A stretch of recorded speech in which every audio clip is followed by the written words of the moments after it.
ओम गंग गणपतये नमो नमः। संक्षिप्त शिव पुराण वायु संहिता उत्तरखंड अध्याय 32 भाग 1। यही फल देने वाले कर्मों और उनके विधि का वर्णन, शिव पूजन की विधि, शांति पुष्टि आदि विविध काम्य कर्मों में विभिन्न हवनीय पदार्थ का उपयोग का विधान।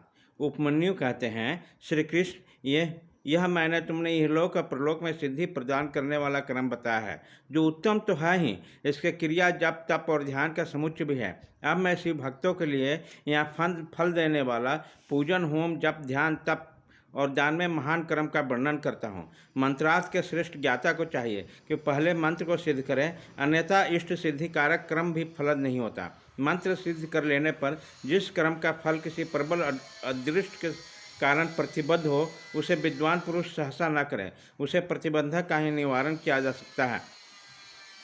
कर्म करने से पहले शकुन आदि करके उसकी परीक्षा कर लें और प्रतिबंधक का पता लगाने से उसे दूर करने का प्रयत्न करें। जो मनुष्य ऐसा न करके मोहवश यही फल देने वाला कर्म का अनुष्ठान करता है, वह इसका फल का भागी नहीं होता और जगत में उपहास का पात्र बनता है। जिस पुरुष को विश्वास न हो, वह यही फल देने वाला कर्म का अनुष्ठान कभी न करें, क्योंकि उसके मन में श्रद्धा नहीं रहती और श्रद्धाहीन पुरुष को उस कर्म का फल नहीं मिलता। किया कर्म निष्फल हो जाए तो उसमें देवताओं का कोई अपराध नहीं है, क्योंकि शास्त्रोक्त विधि से ठीक ठीक कर्म करने वाले पुरुषों को यही फल की प्राप्ति देखी जाती है। जिसने मंत्र को सिद्ध कर लिया, प्रतिबंधक को दूर कर लिया है, मंत्र पर विश्वास रखता है या मन में श्रद्धा से युक्त है और वह साधक कर्म करने से उसके फल को अवश्य पाता है, उस कर्म के फल की प्राप्ति के लिए ब्रह्मचर्य प्रायण होनी चाहिए। रात्रि में हविष्य भोजन करें, खीर या फल खाकर है। हिंसा आदि जो निषिद्ध कर्म है उससे मन से भी न करें।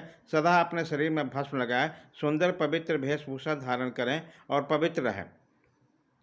इस प्रकार आचारवान होकर अपने अनुकूल शुभ दिन में पुष्प माला आदि से अलंकृत पूर्वोक्त लक्षण वाले के स्थान में एक हाथ भूमि को गोबर से लिपकर वहाँ बिछे हुए भद्रासन पर कमल अंकित करें, जो अपने तेज से प्रकाशमान है। वह तपाए हुए स्वर्ण के समान रंग वाला हो, उसमें 8 दल हो और केसरिया भी बना हो। मध्य भाग में वह कर्णिका से युक्त और संपूर्ण रत्नों से अलंकृत हो। उसमें अपने आकार के समान ही नाल होना चाहिए, जैसा स्वर्ण निर्मित कमल पर सम्यक विधि से मन ही मन अनिमा आदि सभी सिद्धियों की भावना करें। फिर उस पर रत्न का, सोने का अथवा स्फटिक मणि का उत्तम लक्षणों से युक्त वेदी सहित शिवलिंग स्थापित करके उसमें विधि पूर्वक पार्षदों सहित अविनाशी सांब सदा शिव का आह्वान और पूजन करें।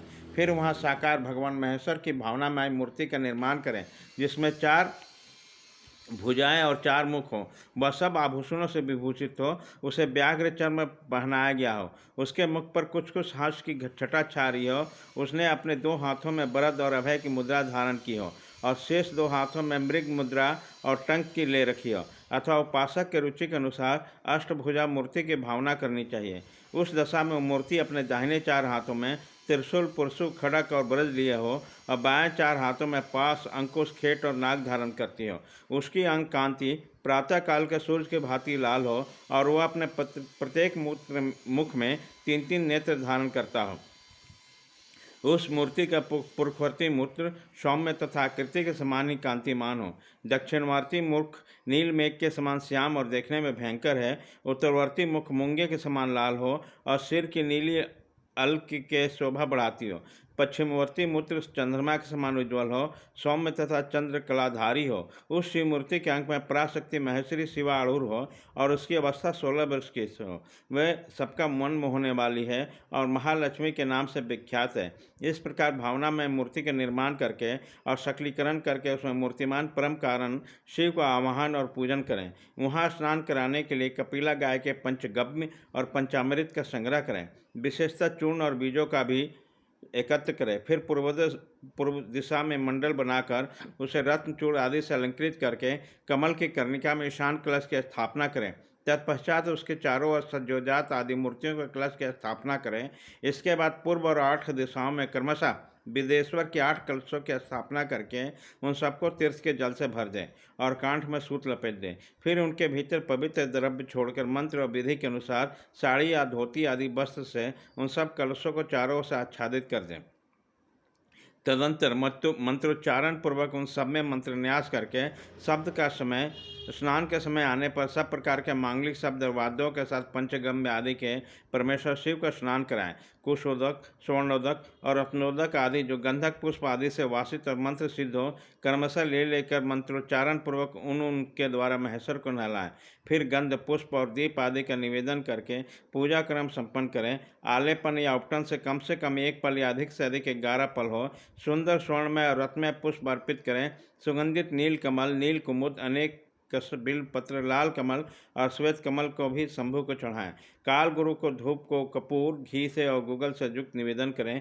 कपिला गाय के घी से युक्त दीपक में कपूर की बत्ती बनाकर रखें और इसे जलाकर देवता को सम्मुख लगाएं।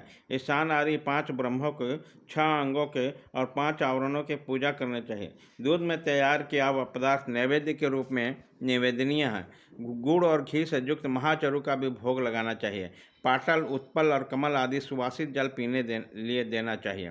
5 के प्रकार के सुगंधों से युक्त तथा अच्छी तरह लगाया हुआ तांबुल मुख शुद्धि के लिए अर्पित करना चाहिए। स्वर्ण रत्नों के बने हुए आभूषण, नाना प्रकार के रंग वाले नूतन महीन वस्त्र जो दर्शनीय हो इष्ट देव को देना चाहिए। उस समय गीत वाद्य और कीर्तन आदि भी करने चाहिए। भाग 1 खत्म।